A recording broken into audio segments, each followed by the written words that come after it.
take the second flight out. So would you say that are you better friends with Bill Cherry than you are with me, or No, how's that no, work? you're my favorite. You're my favorite. I knew it all along. We love coming up here, and this is this is really a destination place for us. So now you have this restaurant. Do you find where people bring items in to you? Sometimes they do. Sometimes they'll bring you a little something. You know, here's something for you, and you know, can you put it on my wall? I said, sure. Well, you know, and I will. I'll take something off and put it on their wall for a little while, and sure. then I'll take something else and put it on. Of course. Yeah. So out of all the stuff, and I'll try and remember, Kathleen, remind me to take a picture of what we're going to talk about. Out of all the things in here, tell me your top few items that are really special that has something to do with Elvis, because I know you have a guitar, because that was a tribute artist that gave you that, right? Yeah, okay. Yeah, and we have two guitars. The other one too means a lot to me, and it's an Elvis Presley guitar. It's an Elvis Presley guitar. He actually used that one. Yeah. Oh wow. Okay. Yeah. Do you have a handkerchief in here too? Was there a handkerchief in here? It's actually not a handkerchief. It's a pair of panties. Yeah. A scarf. It's a scarf. Yeah. It's one of the older ladies. It's a funny story. An older lady came in, and she was, and she still comes in, but she was really, up there in the years. And she said, "I got something for you." I said, "Okay, honey." I said, "What can I do for you? Can you want something? You want a bite to eat?" She goes, "Yeah," but she said, "I want to give you this scarf." She said, "One day I was at so and so, and I got this from Elvis Presley. He threw it at me, and he said, and I grabbed it. He said, but I don't know what to do with it, so I'm going to give it to you because I know you're an Elvis guy." Wow. Yeah, and I had it authenticated through a guy in Graceland that I know, okay. And it was authenticated. So it's a real scarf. The type of scarf he would have used, plus his signature is authenticated. It's a real scarf. Yeah, that's crazy. It okay, is. So you have the scarf that was actually his. You have a guitar that he actually used. Is there anything else here that's really cool? Like if somebody wanted to come out and look at things. You have associated. You have a lot of albums. Oh, we have albums. We have a lot of pictures. Like some of the older pictures that people can't find anymore. Yeah. That's an older one. And you have some autograph pictures too. Do you have one from Lisa Marie?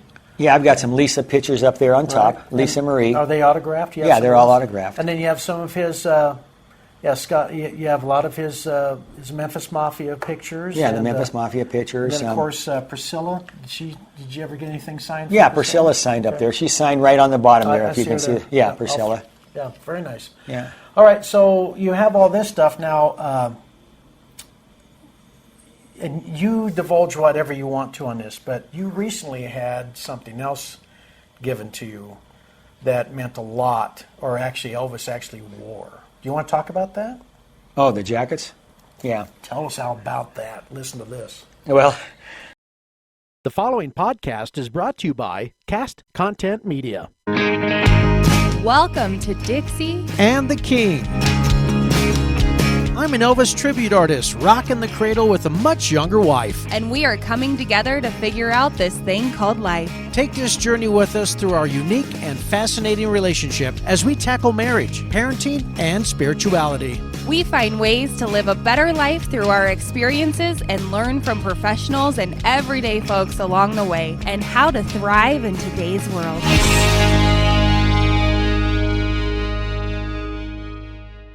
And welcome back to another edition of Dixie and the King. My name is George, and of course, this is not Dixie. This is somebody I can't wait to introduce to you. But before we do that, I need to thank Cast Content Media for helping us put these podcasts together. You can find out more information about Cast Content Media at castcontentmedia.com. You can also get a hold of them by going to contact@castcontentmedia.com. As far as Dixie and the King, we have our own website, dixieandtheking.com, and our YouTube channel, Dixie and the King. Just go to YouTube and type that in. You'll find us. And we're on just about any platform that offers podcast and audio and video. Rumble is one of those. If you want to listen to our podcast, it's on Apple, it's on TuneIn, just about all of them. As a matter of fact, you can go to Alexa and say, "Alexa, play Dixie and the King's newest episode," and it'll pop right up. So, Dixie is at home taking care of Carson. Carson is almost 2 years old at the time that we're recording this, and he would not hold still. And as you can see around, this is just a sample of some of the things that are on the wall. I'm going to take some pictures, and we're going to do a complete visual of where I'm at. I am at Nick's Cafe. Why is it important? Well, you can see around us he's kind of an Elvis fan. And this young man next to me is Nick. Nick, thank you so much for allowing us to come in here. Well, thank you. Thank you very much. So before we get too far, I want to tell you my experience with Nick. We were doing a show at a dinner and theater in Niwot, I believe. And Nick and his lovely wife, Kathleen, I almost called her Kathy.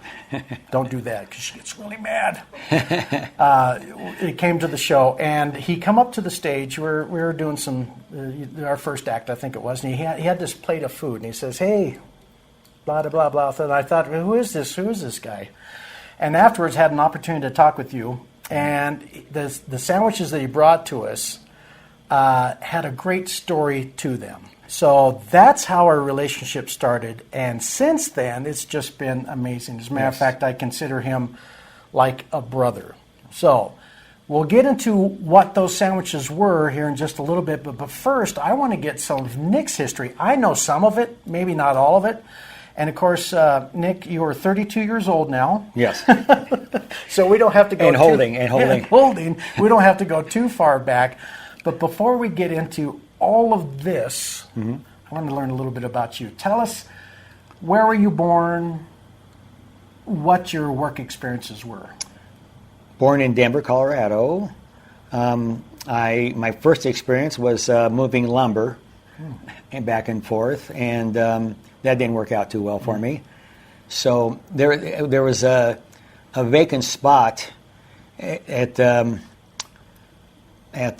Colorado Mine Company doing cars. I was taking care of cars, and I was the runner and back and forth, and a lot of high-end cars. A lot of high-end people were at the Colorado Mine Company. And that was at one time one of the biggest restaurants in Denver back in the day, wasn't it? One of the biggest, yeah. Absolutely. And so were you kind of doing the valet type stuff? I was doing valet parking and everything, and loving it because I was doing real well with it. And my cousin Andy was the head chef at the Colorado Mine Company in that era, and he had a procedure, and it didn't work out too well for him, and he passed away. So I had to take over the restaurant.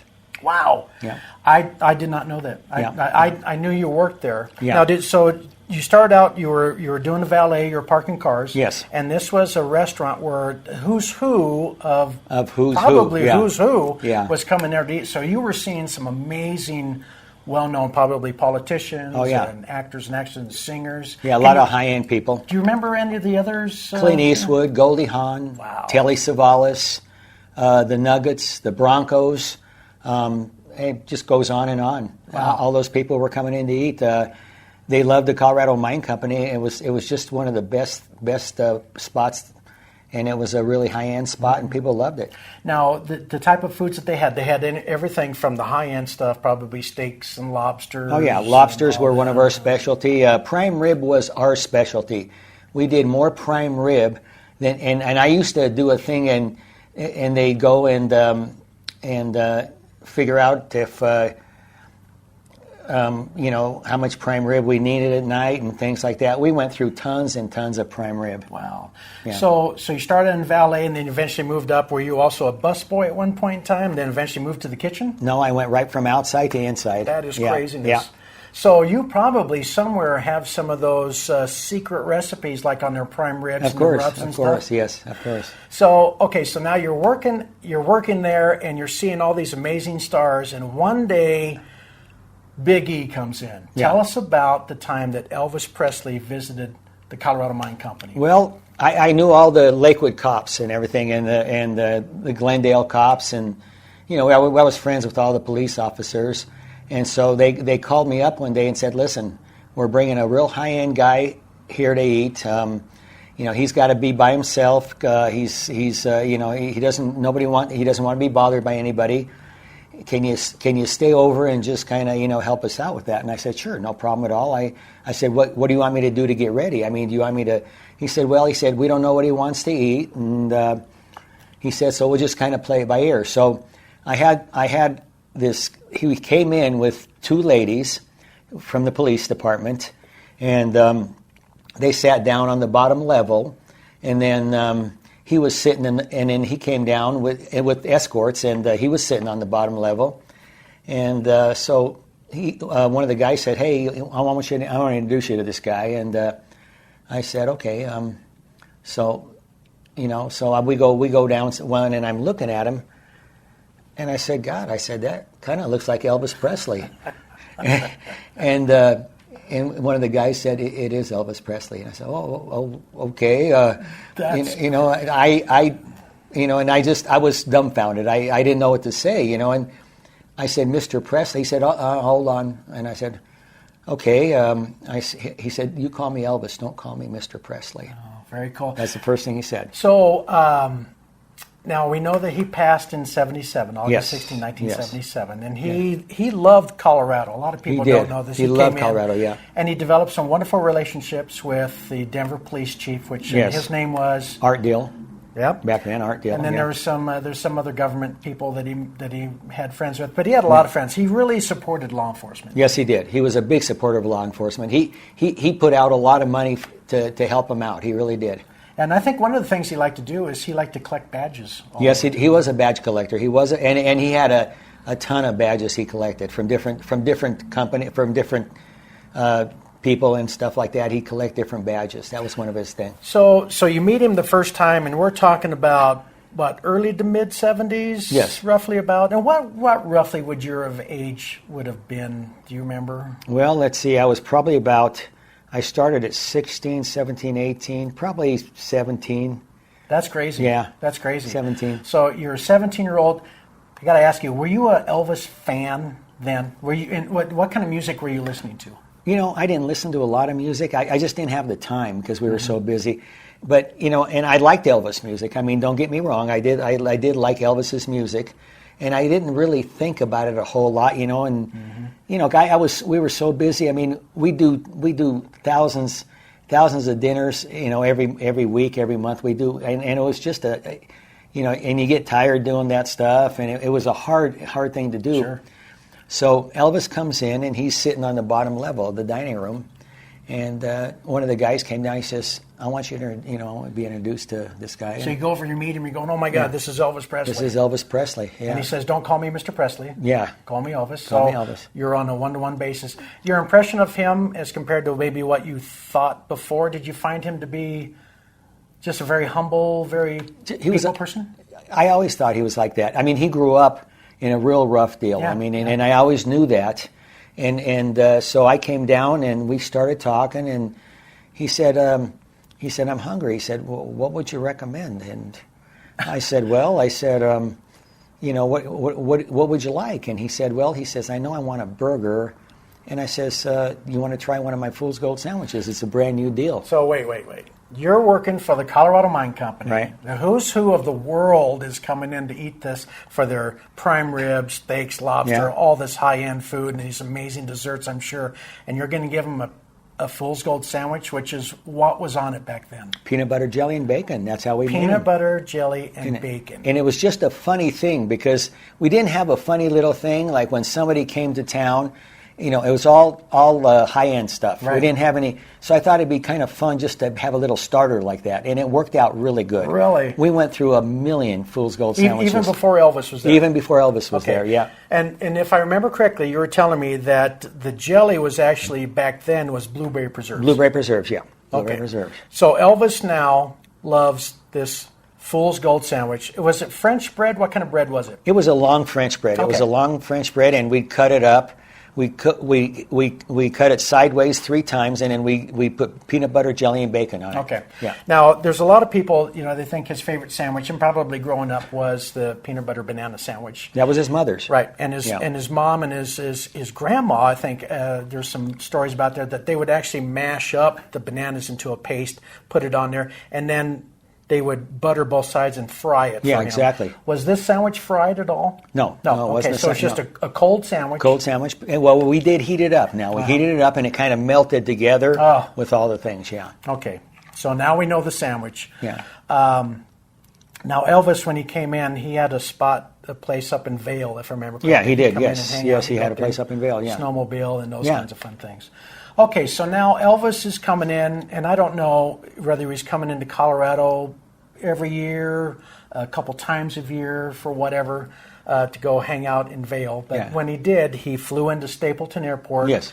Got over to the Colorado Mine Company, met all of his buddies and you, eating the sandwich, and then he'd take off. Yes. Now, so the story goes that you told me, and when you first told me, I got to tell you, I was really skeptical because I get a lot of people that come up to me after my concerts and say, "Oh yeah, Elvis and I were really good friends. We were in the service together." And I say, "Really, where at?" In California. Well, that's not true. Yeah. So when I have people like Nick come up to me and tell me these stories, it's like, is it true? He told me the story. I did some internet research and found out that what we're going to hear is, in fact, the truth. Okay. Yeah. So I don't know what time of year it was or what kind of or when the year was, but the Colorado Mine Company gets a phone call from somebody in Memphis at Graceland. Yeah. Who was that? The Elvis. Elvis, yeah. And he's calling and he's saying, "I'm flying in." Oh, yeah. And what does he want you to bring to the plane? Peanut butter, jelly, and bacon sandwiches. The Fool's Gold sandwich. Yeah. So. Now, that was at Combs Hangar at Stapleton. Oh, okay. We landed at Combs Hangar at Stapleton. Mm-hmm. And that was the day that we took up a bunch of food besides the Fool's Gold sandwiches. Okay. That was Lisa's 8th birthday. Oh, wow. So Lisa Marie's 8th birthday. Now, we also figured at this point in time, Elvis and Lisa and Priscilla are not married. Right, okay. Exactly. So was Lisa Marie on the plane? Lisa Marie, yeah. She was just a young girl. She wasn't very old, yeah. Okay. So you get the call, you're bringing other food plus the sandwiches. Yes. You show up to the hangar, and you're expecting to hand the food off to whoever security or bodyguards to take up to the plane, but instead... Yeah, I brought the stuff up. You get to bring the stuff up. Yeah, I brought the stuff up. Elvis tells me, he says, "You have a minute. You want to sit down for a minute?" I said, "Elvis, I've got all the minutes you want, whatever you want, all the minutes you want." And so we sat down and we started talking a little bit. And I put all the food in the middle of the tables. He had that big table in the middle of the airplane, and we filled it up with food that night. We just filled it up with food. And so we started talking and everything, and so after we got done talking, he says, "Thank you for everything." He says, "What do I owe you?" And I says, "Elvis," I say, "You don't owe me anything." I said, This is on us. It's just something we wanted to do." And so I'm getting ready. I get up to leave, and that's the time where he takes his chain off and puts it on my neck. Nick sees it's a gold cross necklace. Gold cross, yeah. Gold cross. And you wear it with you. I wear it every day. Go and show it to them. Okay, I wear it every day. I never have not worn it for days and days. And the only time I didn't wear it is when we had to do a procedure at the hospital once. Sure. But that is my Fool's Gold sandwich. I mean, that's my Fool's Gold sandwich. Fool's Gold sandwich necklace. This is my necklace. This is my necklace, and I've had it on every day. That is crazy. Yeah. Oh, wow. Yeah.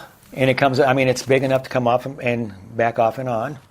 And if you're sleeping, I can sneak over and pull it off you. I don't know if that would actually... I don't sleep that easy. I was going to say. And I've treasured it ever since. I mean, it's just something he gave me on the way out for a thank you, and he just took it off his neck. There's a picture of it around the corner if anybody ever wanted to see it. Sure. And, it's just unbelievable. I couldn't believe that he did that.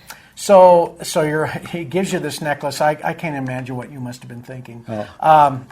So do you tell people about the necklace, and do they all freak out? Have you been offered money for the necklace? Oh, I've been offered a lot of money for it, and sometimes, I don't tell people, and depending on the people. Mm-hmm. Sure. Yeah, you don't know how that is. Right. Yeah, and I just treasured it. I never give it away. I mean, if something happens to me later on, I'll give it to my wife. Oh, you sure you want to give it to her? Yeah.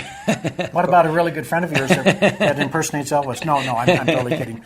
So, so that's just amazing. So, was that one of the last times you saw him? Do you remember? That was one of the last times I saw him. Yeah, that was one of the last times I saw him. I didn't get to see him as much as a lot of people got to see him. I got to see him a couple of times. I mean, it wasn't any. I mean, I didn't get to see him as much as, like I said, some of the guys saw him a lot more than I did. Okay. No doubt about it. Yeah. Did you correspond with anybody else from the group? I mean, I'm sure you saw what they call the Memphis Mafia. A lot of his friends. Yeah, did you get to know some of the other guys around there? Not real well. I did get to know some of the guys, but not real well. Okay. And they were bodyguards. They were Elvis's bodyguards and stuff. I didn't know them real well. Elvis, I knew probably the best out of the whole bunch. Yeah. Yeah. That's because amazing. I mean, he and I kind of hit it off pretty good.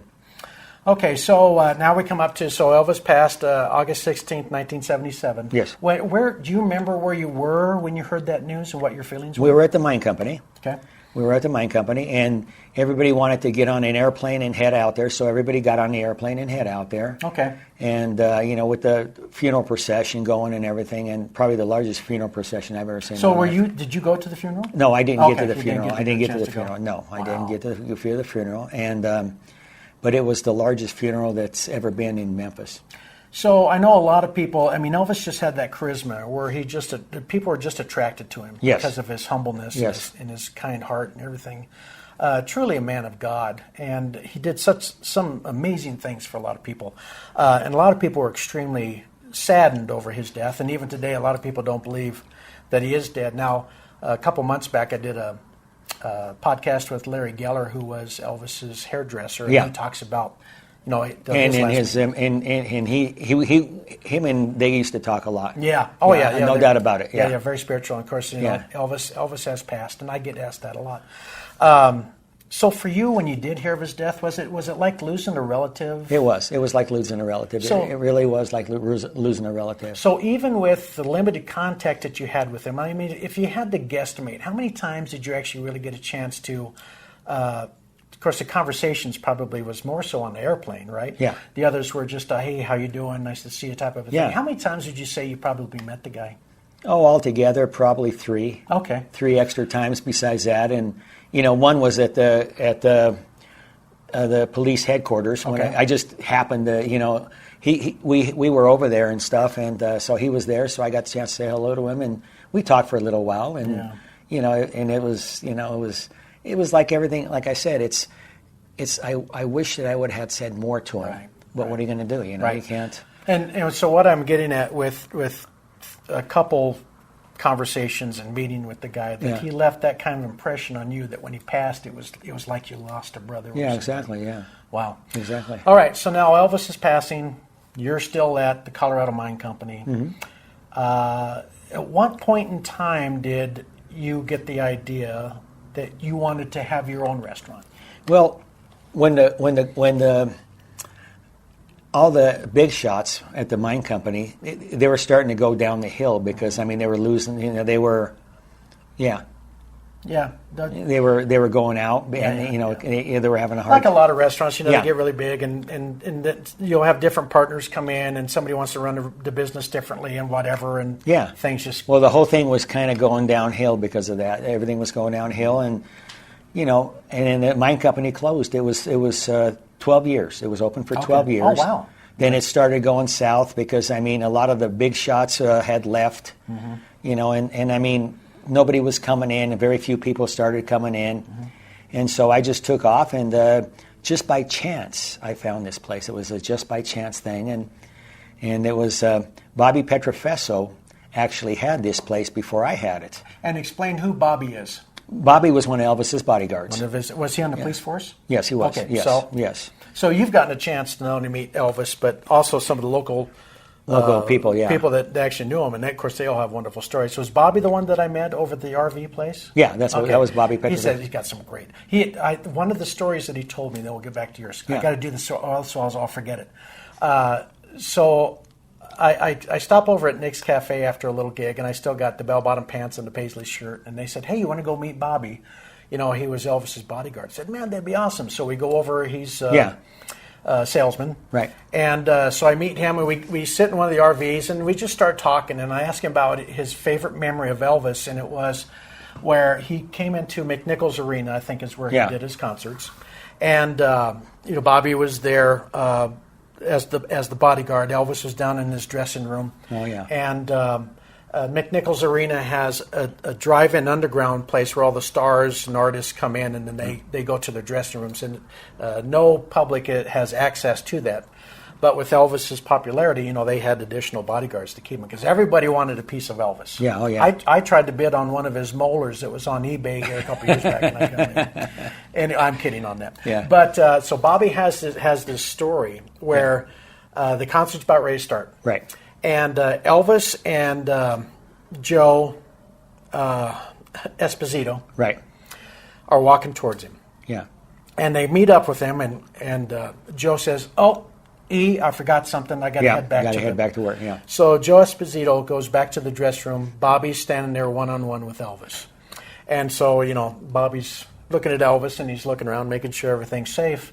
And Elvis says to him, he goes, "Are you nervous?" Yeah. And Bobby says, "No, not really." Yeah. And Bobby says, "Are you nervous?" He goes, "Oh, yeah." Elvis was really nervous before his performances, but once he got on stage, of course, it all went away. But he talked about, and then he introduces, he gets Elvis up, and they have the big fanfare, and Elvis gets on stage, and Elvis says, "Hey, why don't you stand right there in the corner?" And Elvis would come over and wave at him every occasion, and did this whole amazing thing. Yeah. So even that is some wonderful stories that we need to hear from these people, so that everybody can kind of get an idea, because sometimes these big stars, you have these impressions, or there's a lot of fake stories out there of who they are, which is not true. And so that's the meaning of this, is to show you that Elvis is quite humble. He met him 3 times, and it was like he lost a brother. He had that kind of impact on him. All right, so Bobby had this little restaurant. What kind of food was he serving at that time? Do you remember? Just Burgers and stuff like that. Just a little cafe. Just It's not little very big. Yeah. You can hold probably, I don't know, 25? What would we do? 20? 25, 30 people? Yeah. Yeah. He's talking to his beautiful wife, Kathleen. She's over there. She's got purple hair. It's gorgeous. The only one that can rock purple hair. Yeah. And maybe you can hear her giggle. Anyway. Okay, so you think, hey, Colorado Mine Company's going downhill. Maybe it's closed. He says, hey, I'm tired of the food business. You want to take this thing over. You name it, Nick's Cafe. Now, Right. Your heritage is Greek. Right. Okay. So you come in and you still do burgers. Yeah, we still do burgers. all We that still fun do the stuff. original stuff. Plus, some of the Greek stuff and everything. Yeah. And we do some of the Greek stuff. Yeah. And, I was so busy. When I first started up the restaurant, I was so busy. And it was just me, my mother, and my sister. And they didn't have a clue what was going on usually. But You're the big chef. Yeah, I told. And you just want them to wait and take orders. Yeah, exactly. Okay. And I was putting them out as fast as I can make them. And I thought, well, then we got some people in here. We got some people to help us out. So we were really busy back then. We were really busy. So the decor, as people can see, and like I said, I'll be showing pictures throughout this podcast. Your decor right now, there's a lot of Elvis stuff. Yeah. When you opened up Nick's Cafe, was it your intention to start doing the Elvis stuff, or did that take some time? Bobby Petrofesso came in one time. He comes in. And I've got probably 2 Elvis pictures on the wall. On the whole walls, 2 Elvis pictures. And he looked at me and he said, hey, he says, what's going on with this? He says, you got hardly any pictures on the wall. The big picture was one of the first ones I had, that big picture right there. Right. And so he says, why don't you put some Elvis pictures up? He said, you knew Elvis just as well as I did. He said, why don't you put some pictures up? I said, because I didn't think of it. Right. Because I didn't think of it. And so we started putting pictures up. That's how the pictures all came in. And every once in a while I go out and I'd either make a picture up, or I got a picture from somebody give me a picture. By that time I had pictures all over the place. And we still have we go back and forth with them, like the Black Diamond Ring and stuff like that. Bob Courts, and now I have we have all the, and I have probably twice as much at home in pictures down in our basement. So we have an Elvis basement down in our basement. Well, you've been down there. Yeah. So getting back to the story where Nick shows up at the sandwiches at the concert, and afterwards, because he has a little flyer that talks about everything, and so I took that information and did research on the internet, found out everything was true. So now I know we got the real deal right here. Yeah. The sandwiches were absolutely amazing. However, there's a slight difference in the sandwiches that you serve now. Yeah. And that is because blueberry preserves are so expensive. Yeah. You do strawberries. Strawberry, yeah. And I got to tell you, it doesn't take anything away from the sandwich, because I love strawberry. Yeah, strawberries It's are good. Absolutely Yeah. delicious. Yeah, so he serves not only, he's got a whole menu here, breakfast or lunch, and we'll give the address, but morning breakfast items, breakfast specials, and then, of course, burgers and gyros. I got to tell you, One of my favorite meals coming up here is a Greek salad with some gyro meat. Yeah, and gyro meat I have great gyro meat. I buy it out of Chicago. It's great gyro meat. So many times you go to Greek restaurants and the gyro meat's really dry. Yeah, you have a little piece or something. Yeah, no. Yeah, it's like a slice of steak. It is so good. I do mine totally different. I go off the spit and I saute it instead of really. Yeah, I go right off of the stick and saute it until it's mushy, and that's the way I do it. It's tender. It's just really good. And I like it tender. It's just not to get too far off. What's in the gyro meat? It's pretty much just beef and. Is there some lamb in there? Lamb and beef, that's about all it is. And then, of course, the special spices. Yeah. Now, you order that specially for you. Does that come from back east? It comes from Chicago. It's Devanco Food Service. Wow. Yeah. Good stuff. Good stuff. Okay, so getting back to your restaurant. Mm-hmm. So you had 2 Elvis pictures. Now you have about 2,000. Yeah, give or take, yeah. And you're starting to be known as the cafe that has Elvis stuff. Yeah. And so now you're attracting a lot of people. You probably have had people from all over the world. We have people over the world. We've had people from all over the world. We've had people from China. Really? They come in. We had a lady came from China, and she was here almost all day, and she wanted to go and talk to everybody, but she said, everybody I talk to, I'll buy their meals. Oh, wow. Is that okay with you? I said, if it's okay with the person that's eating, it's okay with me. Sure. This was quite a while ago. Right. And so, they were here all day, and it all turned out real good. So you have a lot of Elvis fans that come here. You have a lot of Elvis tribute artists, yes. some of the big ones. And one that I really love, you have Bill Cherry and you have Cody Slaughter. Yeah. And I throw a shout out to those people. Yeah. They come in. What about any other famous, well-known people? Have you had them come in to see some of this? Just pretty much the tribute artists. Okay. Pretty much the tribute artists. And Bill Cherry and I met Bill Cherry. It was just a weird thing that I met Bill Cherry, and we got to be best friends. Really? I mean, it was just crazy. He missed his first flight out because we were talking. Oh, really? He's supposed to get on a plane and go. He had to take the second flight out. So would you say that are you better friends with Bill Cherry than you are with me, or how's that work? No, you're my favorite. You're my favorite. I knew it all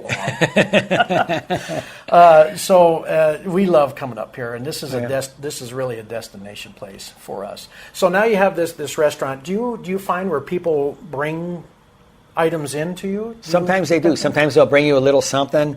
Here's something for you, and can you put it on my wall? I said, sure. Well, and I will. I'll take something off and put it on their wall for a little while, and sure. Then I'll take something else and put it on. Of course. Yeah. So out of all the stuff, and I'll try and remember, Kathleen, remind me to take a picture of what we're going to talk about. Out of all the things in here, tell me your top few items that are really special that has something to do with Elvis, because I know you have a guitar, because that was a tribute artist that gave you that, right? Yeah, okay. Yeah, and we have 2 guitars. The other one too means a lot to me, and it's an Elvis Presley guitar. It's an Elvis Presley guitar. He actually used that one. Yeah. Oh wow. Okay. Yeah.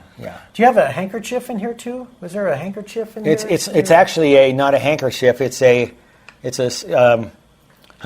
pair of panties. Yeah. A scarf. It's a scarf. Yeah. It's one of the older ladies. It's a funny story. An older lady came in, and she was, and she still comes in, but she was really, up there in the years. And she said, "I got something for you." I said, "Okay, honey." I said, "What can I do for you? Can you want something? You want a bite to eat?" She goes, "Yeah," but she said, "I want to give you this scarf." She said, "One day I was at so and so, and I got this from Elvis Presley. He threw it at me, and he said, and I grabbed it. He said, but I don't know what to do with it, so I'm going to give it to you because I know you're an Elvis guy." Wow. Yeah, and I had it authenticated through a guy in Graceland that I know, okay. And it was authenticated. It is. So it's a real it's the scarf. type of scarf he would have used, plus his signature is authenticated. It's a real scarf. Yeah, that's crazy. It okay, is. So you have the scarf that was actually his. You have a guitar that he actually used. Is Yeah. there anything else here that's really cool? Like if somebody wanted to come out and look at things. I know, you have associated. You have a lot of albums. Oh, we have albums. We have a lot of pictures. Like some of the older pictures that people can't find anymore. Yeah. That's an older one. And you have some autograph pictures too. Do you have one from Lisa Marie?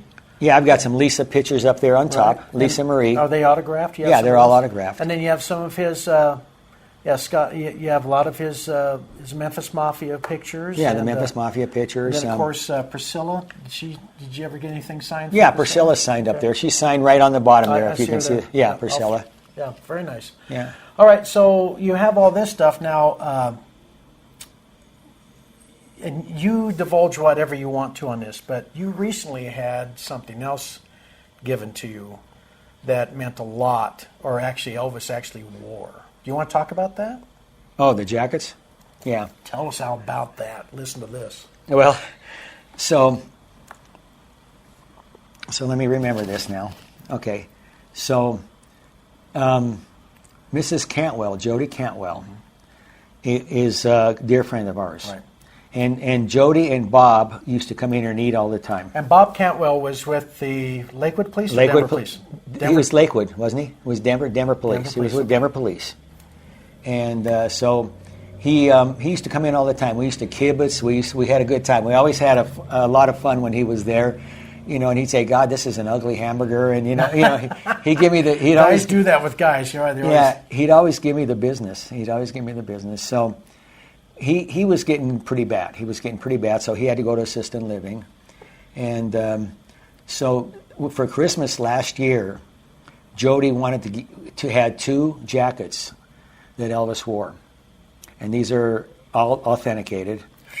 Two jackets that he wore, and. So Jody, we went over to Jody's, and Jody said, "I'd like to give you these for Christmas." So, I have yet to see them, which shows how good of a friend you are. you'll have to come to the house. Oh, I'll come to trust. You'll have to come to the house. We're gonna come to the house. But I do have 2 of Elvis's real jackets that he wore. That is crazy. Yeah. Now, when you try them on, do they fit you, or is Elvis a little bit bigger than you? No, he's a little bit big. No, Just actually, one of them fit me real well. One of them, and the other one's a little big, but it's still okay. Now, were these jackets that he wore early on in his career? Are these something like when he's doing the hayride? Yeah, they were an earlier jacket. And Bob. It's a funny story because Bob Cantwell, he was going out on patrol. He didn't have anything to wear, so Elvis said, "Take some of these jackets. Put a jacket on." He says, "We're going." He says, "We want to go to the." He says, "Put it." He says, "You don't have a jacket. What the heck?" That's crazy. And so those were the jackets that he wore, that Bob wore, and then so we Mrs. Cantwell gave me them and told me the story behind them, and they are all authenticated. So he was cold. Elvis gave him some jackets, and then Bob refused to return them, so he actually stole the jackets from Elvis. Yeah. So is Graceland going to call you? Want those jackets? No, it's all up. No. Now, that's the givingness of what Elvis was. I mean, he would just. There are stories when he was performing in Vegas and in other areas where he just wasn't able to go out outside before, during, or after the concerts. Yeah. And they would sneak out in the wee hours of the morning, and there's been stories where he'd go down to convenience stores or gas stations, and he'd just buy a whole rack of sunglasses and take them back and throw them back and tell, "Hey, boys, take whatever you guys want." He was just a very, very That's the kind of guy he was. He gave houses away, cars. I don't know how many Cadillacs he's given away. Oh, a lot of Cadillacs. He gave away a lot of cars. He was a real giving person. Yeah. I mean, because he had nothing. Right. That's why he had nothing. He came from dirt. He had nothing. So I do a lot of assisted living center gigs. As a matter of fact, just prior to this, when I was doing one, and I like to go show up and do about an hour little program where basically I talk about Elvis's life, how his parents met in 1927. It was Vernon Presley and Gladys Love Smith. She was 21. Vernon was 17. Their first house in Tupelo. What happened in 1937 when Elvis was 2 years old? His daddy got thrown in jail, in prison, and then Elvis and his mom were evicted from their $180 loan against that shotgun shack. So we go through all those kinds of memories, which I just love doing. And then I come here and I hear these kind of stories, and I tell you, there's a lot of people don't know about Nick's Cafe. Exactly. I'll say, listen, if you want the true Elvis experience, and plus eat something that he loved, Nick's Cafe is where you come. Yeah. What's your address here? 777 1/2 Sims. In Lakewood. In Lakewood, yeah. In Lakewood. In Lakewood, yeah. So make this a destination. You guys have a website too? No Okay. website. That's you don't need one. Yeah, we don't need one. Get a hold of me. I'll give you the directions on there. Okay, so you got some amazing items. Your food is absolutely delicious. You've been serving, or Nick's Cafe's been around for how long? Since the mid-'70s, mid to late, probably. My cafe? Yeah, your 35 cafe. years. 35 years. 35 years at Nick's Cafe. 35 years of getting up at 2 o'clock in the morning, come down here, turning the burners on, Yep. making the Fool's Gold sandwich, burritos, Yep. all those kinds of fun things. Yeah. And, of course, I think the biggest part of this is the memories. Oh, the the memories memories that are- you've given people is just amazing. Oh, I do want to speak about another friend. I've had the opportunity to meet him about 2 or 3 times maybe, and that's Bob Quartz. Well, Bob Court, yeah. He was just in the other day. He was just in. He stopped by the other day. Tell our podcasters who Bob Quartz is. Bob Court does jewelry. He owned a jewelry store downtown, and he did a lot of jewelry for people. I have a black diamond ring that he made for me. It's a replica, yeah, because he made it for Elvis. Yeah. He made that one for Elvis, and Elvis, of course, lost his or gave it away. It depends. And he made me a replica of one, and I still have that. And I've got the owl ring, which our guy in let's see, what was his name? I can't remember now. The guy who did the jewelry, huh? Yeah, Lowell Hayes. Oh, Lowell Hayes. Okay. Lowell Hayes made the owl ring for me. I'll take a picture of all those rings. So Yeah. those are all Elvis's favorite rings. And, of course, Bob Quartz, he was in the newspaper, the Denver Post, looks like. Nice little article about him. I'll take a shot of that to put it up there. So you got a replica ring. You got real guitars. You got real napkin or scarves. And you got jackets now.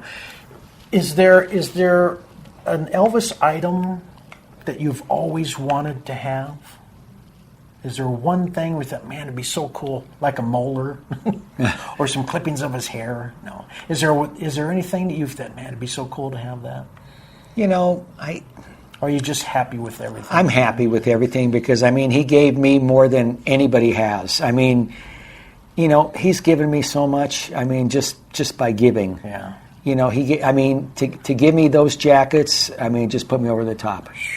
I just couldn't believe that was my Christmas present. I couldn't believe that. How do you top that? You can't. How can you top that? How can you top something that Elvis wore? Maybe it's keys to one of Elvis's Cadillacs. No, I don't have one of those either. I'd like to have one of those, but yeah, it was just. I don't know what could top that. I really don't. I'm blessed to have what I have. I'm just dumbfounded. Life is good. Life is good. Life is good. Yeah. So, and not to get too far off, because we do need to talk about her. Your Priscilla. Yeah. Kathleen. Yeah. Now, you met her. Did she have purple hair then? No. Okay. She didn't have purple hair. We'll have to get a picture of both of them together. Now, Kathleen's a fun person, and she is such a giving, just a wonderful. Both these people. When did you meet her, and was it important that she loved Elvis too? I don't think it was that important that she loved Elvis, but she when I first met her, she was just quiet. She was quiet, and we just kind of hit it off, and then we started dating, and we got married, and we had a great marriage. It was a great. Getting married was fun. We had a fun time. Where'd you go on your honeymoon? We're going to test his memory now, because a lot of guys don't know this. She's probably going to whisper it to him. I can't remember where did we really even take a honeymoon. We did. We just kind of went back home, didn't we? Yeah. We really didn't take a big honeymoon. We hung out for a little bit, both of us, and it's about time for a honeymoon. Yeah. The lady needs a honeymoon. Yeah. She needs to get off her feet. Does she help you cook? Oh yeah, without her I couldn't do a thing. Yeah. I couldn't do a thing without her. So she takes orders and does all the fun stuff. That's the cool thing about coming to Nick's Cafe, ladies and gentlemen, is it's just simply it's a ma and pa. Yeah. You're going to get the complete service of a beautiful woman and a man that's got a beautiful heart. I need her to do.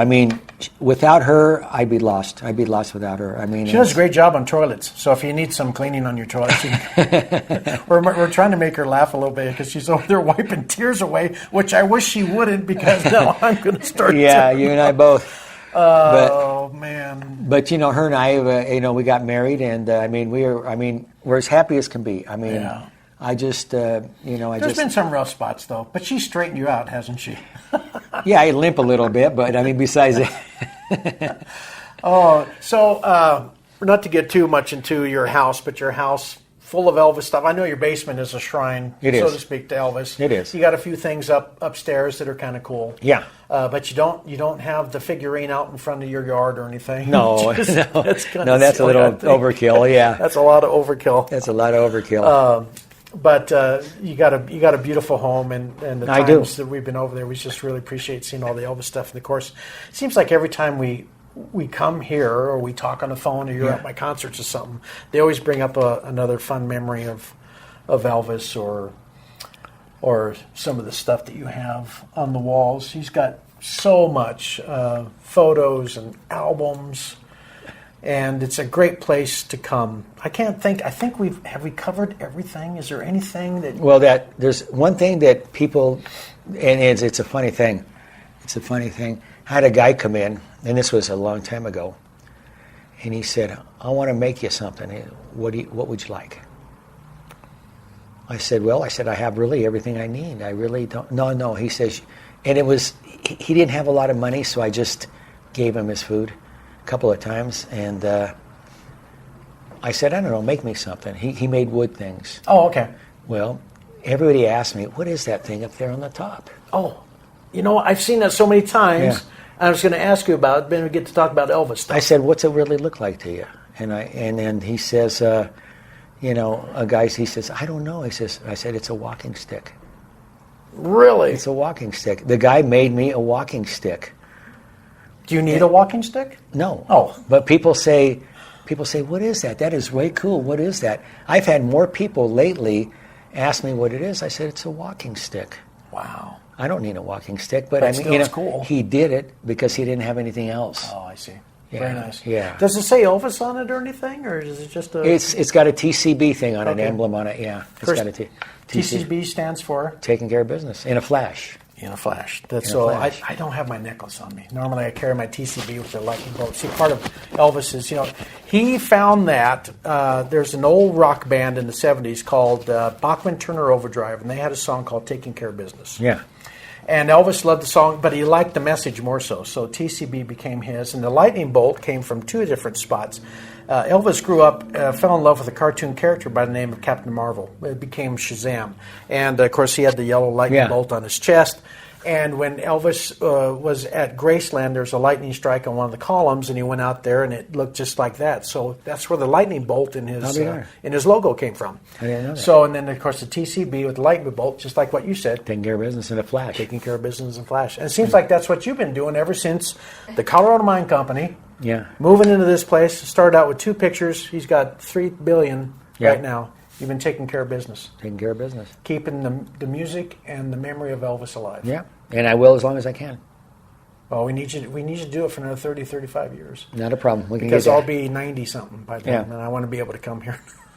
Anyway, Nick, it's always a pleasure. Pleasure. As always. Pleasure is mine. Oh, let me Pleasure is tell you. mine. He's a wonderful man, ladies and gentlemen, and if you get an opportunity, Nick's Cafe, and the address is? 777 and 1/2 Sims. And 1/2 Sims in Lakewood, Colorado. Carry out, take out. Now, you're only open for breakfasts and lunch. That's it. Reps and lunch. Yeah. Closed on Sundays? Yes, closed on Sundays. Open Monday through Saturday? Yes. Okay. Well, breakfast starts at what time? Breakfast starts at 5 o'clock. Wow. Yep, So 5 that's o'clock. why you're getting up at... Do you make your own butter?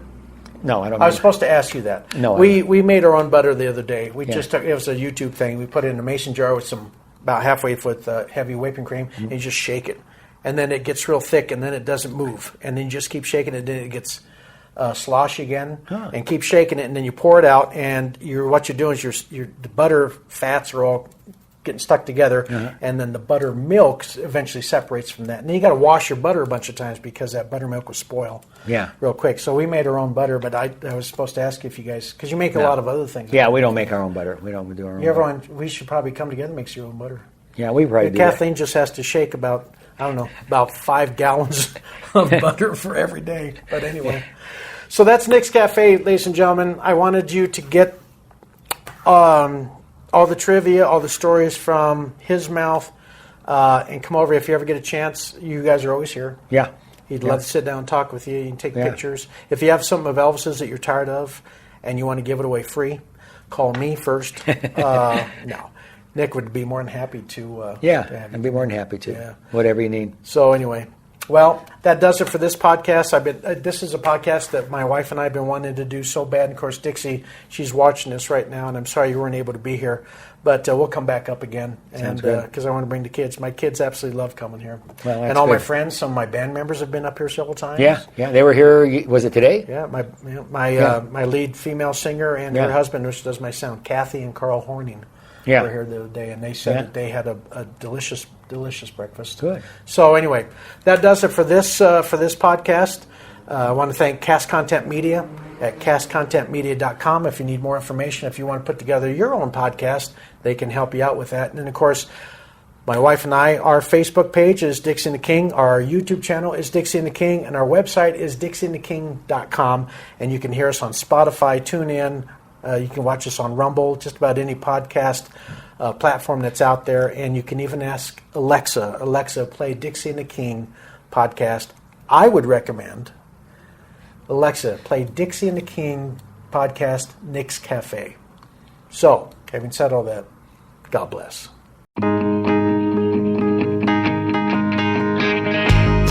Thank you so much for tuning in to Dixie and the King. We know there are possibly millions of podcasts out there, and we really appreciate you landing on ours. We'd love to hear back from you with suggestions, episode ideas, and possible guests. If you'd like to connect to our guests, we would love to share their contact info with you. Feel free to tell a friend and share our podcast with them. To learn more and watch past podcasts, please visit our website, dixieandtheking.com.